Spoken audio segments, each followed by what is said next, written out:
And the American people that had jobs have lost their jobs. Yeah! Wait a minute.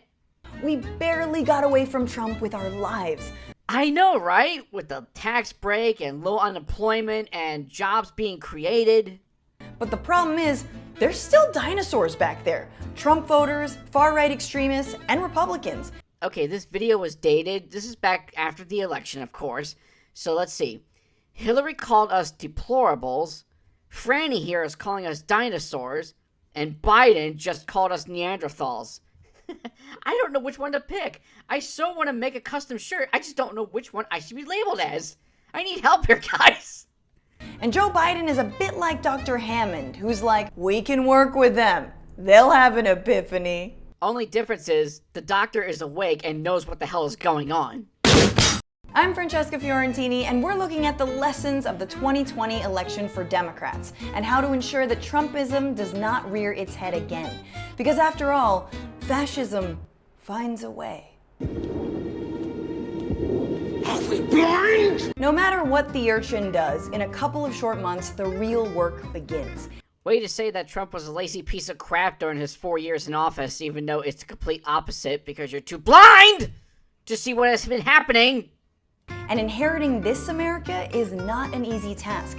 There's a health crisis That was detected around late January, but the state and local officials in the country failed to react until St. Patty's Day. an economic crisis, Because we got a handful of state governors that were so drunk with power, they decided to call the shots and screw everything up. a climate crisis, Bullshit. a crisis in policing,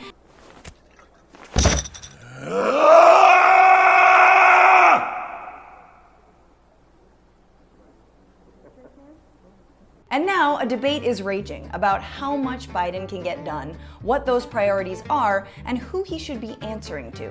Oh yeah, we've seen plenty of that in just 2 months alone. You have to make up a question and give it to him in advance so he can study it if he's awake. There was one video that Washington Examiner caught of him doing like some Zoom conference on the White House channel saying, "Thank you, I will now take questions." And just as the questions were about to come out, the video feed just cuts off. He's already lied about how there were no vaccinations at the time I got into office, but there clearly were, just like maybe a couple weeks before Christmas. He's already killed off thousands of jobs. He's putting us back on various programs that we managed to get out of in the first place because they were so terrible, like the Paris Accord.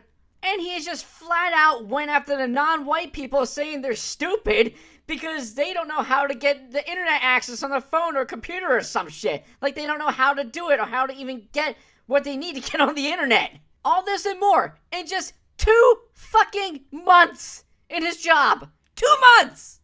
Of course, on mainstream outlets, the debate about what's next for Biden and the Democrats is ironically dominated by a lot of former and current Republicans. He will govern from the middle. He will make deals. People on the far left and far right won't like it. For all the Republicans that came out, the Lincoln Project, those people have to be part of his governing coalition. I don't think the American people want to sign up for the Green New Deal. I don't think they're interested in Medicare for all. We're not going to be turning on a sharp left turn in terms of public policy. Frankly, the Democrats have to make it clear to the far left that they almost cost him this election. Wow, okay, John, let's do this. First of all, between you and the career war criminals turned Biden supporters, you've got yourself a few dozen voters. And hey, look, that's enough moderates to swing jack shit. Watching Never Trump Republicans convince themselves into thinking they know what all Americans want is a bit like listening to a 6th grade boy talking about what girls want. That is exactly what you dumb rats have been doing for the past 4 years! If people are gonna BS about what Biden's mandate is, at least back it up with stats. Because as it turns out, there is no evidence that shows moderate Republicans swayed the election for Biden. In fact, quite the opposite. It was Trump who turned out Republicans, and in staggering and upsetting numbers. Earlier this summer, we asked if racism would bring voters to the polls. It did. 70 million of them. Excuse me for a second.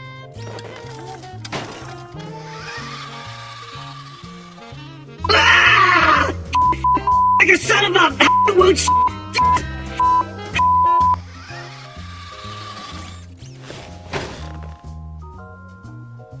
Hey guys, this just in. Francesca Fiorentini kicks puppies. Like, picks them up and drop kicks them like a soccer goalie. Yeah, you don't like it when someone makes up shit about you, coming from someone you don't even know. This brand of racist authoritarianism was so powerful, it even brought some people of color out. But the fear of Trump also turned out more voters for Biden. And it was young people, people of color, and specifically women of color who care about progressive issues that Kasich considers far left that made the difference. 62% of 18 to 29-year-old voters voted for Biden, an estimated 10% increase specifically in battleground states. A near 90% of black voters came out for him, and in clincher states like Nevada and Arizona, the Latino vote overwhelmingly went to Biden and most likely made the difference. Mind you, that's in the face of disproportionate voter suppression of those same groups. Because the mainstream media like CNN, NBC, MSNBC, CBS, ABC, and the alternative media like you, Vox, the Young Turks, and a host of others to just collect all this information to give to the young people that Trump is the most dangerous, evil piece of shit ever in existence. Even if it was something that Trump didn't even do, you guys still blame him. Of course, the turnout didn't just materialize out of thin air. It was thanks to grassroots organizers who made it a priority to mobilize these communities that have been long taken for granted. That's fancy talk for brainwashing. As former Bernie Sanders campaign co-chair Nina Turner put it, it was not the political operatives at the Lincoln Project or the Third Way who knocked the doors, who spoke to the voters, who heard their concerns. It was laid-off union members in South Phoenix, African-American community organizers in Kenosha, Wisconsin, Latinx Zoomers in Reading, Pennsylvania. None of us intend to let the far right of the Democratic coalition claim a mandate for status quo politics. Girl, if you don't run for president one day, I swear to God. What, are you going to move out of the US and go where? So let's look at all the radical politics of the people who came out for Biden, and of those House Democrats who did manage to win their seats back. Despite what guys like Kasich and Romney think, no House Democrat who strongly endorsed Medicare for all lost their seat. I repeat, no House Democrat who strongly endorsed Medicare for all lost their seat. Oh, there's a big surprise! That's an incredible... I think I'm gonna have a heart attack and die from that surprise! Because if you still want that job, you better do what they do. You better say what they say. Think how they think. Why do you think Mitch McConnell went after Trump? And young people are making the connection between having healthcare and this pandemic we're still not out of. Because we are living within COVID-19 pandemic as well as a racial pandemic. What?! A racial pandemic. The issues that young Biden voters said they were concerned about were the coronavirus, racism, and climate change. All of which could have been easily researched, but they just don't feel like doing that. One poll showed that openly talking about Biden's groundbreaking $2 trillion climate plan was explicitly mobilizing for those young voters. Groundbreaking, huh? Is that what they're calling it these days? What about Black Lives Matter and the calls to defund the police? Screw it! Representative James Clyburn of South Carolina claims it alienates Democratic voters. And yet, while voter registration was at a worrisome low in the spring compared to the same period in 2016, it skyrocketed in the wake of the demonstrations over George Floyd's murder. The movement energy helped the electoral strategy. And it also probably helped local or major filmmakers who want to make like an apocalyptic film. They can just go to any city that's been terrorized by Antifa or Black Lives Matter and just film it there. They save millions of dollars when it comes to set design. Ooh, I'm going to hell for that. Voters are turning on status quo policies and candidates all over the country. It's why progressives like Cori Bush and Jamal Bowman and others keep successfully primarying moderate Democratic incumbents, and why voters, no matter which party, are blazing forward with ballot measures that weren't necessarily backed by Democratic leadership. Colorado passed a 12-week paid family leave law, the first of its kind in the nation. Arizona voted for a tax increase on the wealthy to fund public education, and 4 more states approved recreational marijuana, including red strongholds like South Dakota and Montana. Those states won't be red for long, though. I mean, how many stoner fascists do you know? How about showing me a modern-day fascist first? And you probably won't because you already know who they are. Remember the whole Dr. Seuss fiasco a couple days back? What side do you think did that? In Florida, voters passed a $15 minimum wage, even though the state Democratic Party didn't endorse it, a reason one state representative believes her party lost seats in the state. The Democratic Party doesn't have values, that we run on an anti-Trump message and don't offer local solutions or ideas to inspire folks to actually come out and choose you, to vote for you. Not endorsing a minimum wage measure, she said, was another example of why Democrats keep losing, and revealed how beholden the party is to donors and consultants. When politicians hike the minimum wage, businesses pass on that expense, the increased expense, to consumers. So products become more expensive. Who does that hurt the most? Well, low-income Americans who are forced to pay more for products than they were paying before. This may not affect wealthy people, but imagine if your grocery bill increased by even just a few percentage points when you struggle to put food on the table in the first place. Then, some businesses can't even stay afloat, even after passing on the cost of that increased wage to consumers. And those businesses close. Who does that hurt the most? Well, their employees, especially their minimum wage employees who rely on a paycheck to pay their bills. This is not hypothetical. Seattle's unemployment rate pre-COVID was higher after the minimum wage hike there. In San Diego, likewise, thousands and thousands of restaurant jobs have been lost since they hiked their minimum wage. And yet, one of Joe Biden's cabinet picks for Commerce Secretary is Meg Whitman, the former head of the failed streaming app Quibi that lasted 6 months. What will her solution to the financial crisis be? Turn it sideways and give it a paywall? But truly, Quibi was an app that spent $2 billion trying to lure young people with celebrity content while never actually taking the time to ask what young people wanted. Quibi was basically if the Democratic Party were a streaming service. You can't just arbitrarily convince someone that they want or need something. Companies would love it if that were the case, but you have to do a lot of research and development to figure out something they actually like. And if you want another example, just look at Windows 8. Despite an intense marketing campaign which included numerous product placements in popular TV shows, the public hated it, and it resulted in not only the designer being fired, but also in the drumming out of Microsoft co-founder Steve Ballmer. And if you want still another example, look at the extremely well-marketed and much-hyped Edsel, a car that flopped its very first year of release and became a joke in the pop culture that lasted for decades. Or what about Vince McMahon's XFL, which, despite all the money poured into it, didn't catch on with football fans and only lasted one season?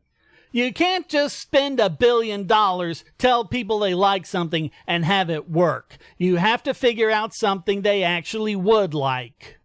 Biden is also considering former Senator Heidi Heitkamp, who was for the Keystone XL pipeline, as Secretary of Agriculture, and a possible Secretary of Energy with ties to the fossil fuel industry. And of course, Joe Biden's transition team is reportedly vetting a handful of Republicans for potential cabinet positions, some of the names being floated: former Ohio Governor John Kasich. Oh, John, I get it. It's a job interview.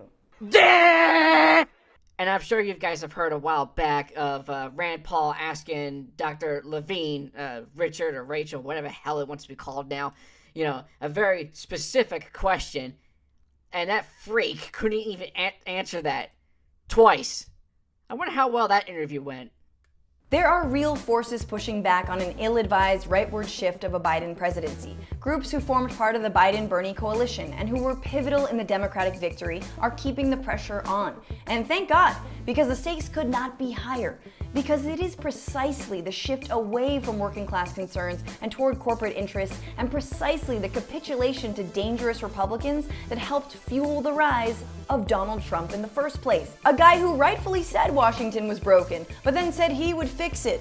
But Washington was broken, and then he patched it up, only to be broken again thanks to Biden and his cronies. Take the National Guard, for example. Who the fuck thought it was a great idea to put our troops in an underground parking garage and just let them sleep there, and with only one bathroom available? Who the fuck would even think that? Republicans have proven time and time again they have no interest in working with Democrats. They don't even have an interest in recognizing the reality that Joe Biden is the president-elect. Fast forward a little bit later, and McConnell calls out Trump and talks bad about him.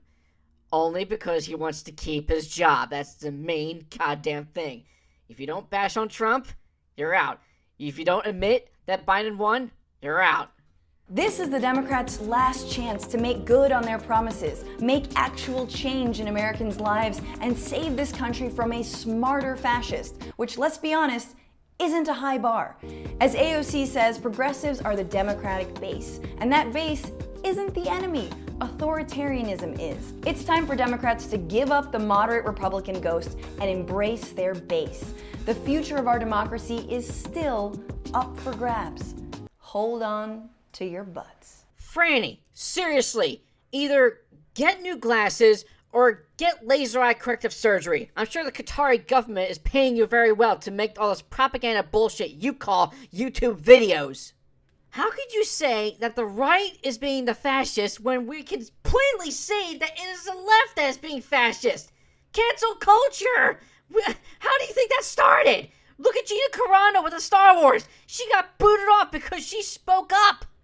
A handful of books written by a famous author, a children's author, is not going to be published anymore because you guys saw something really, to you, offensive, and so you canceled it completely. Even our current president won't even mention his name on various products in stores or online. The smallest drawing or the smallest thing will trigger the shit out of you that companies have to change it.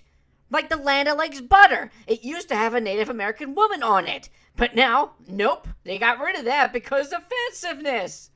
Amazon used to have a little icon that had like a piece of like packaging tape on top of it with a little like a zigzag pattern.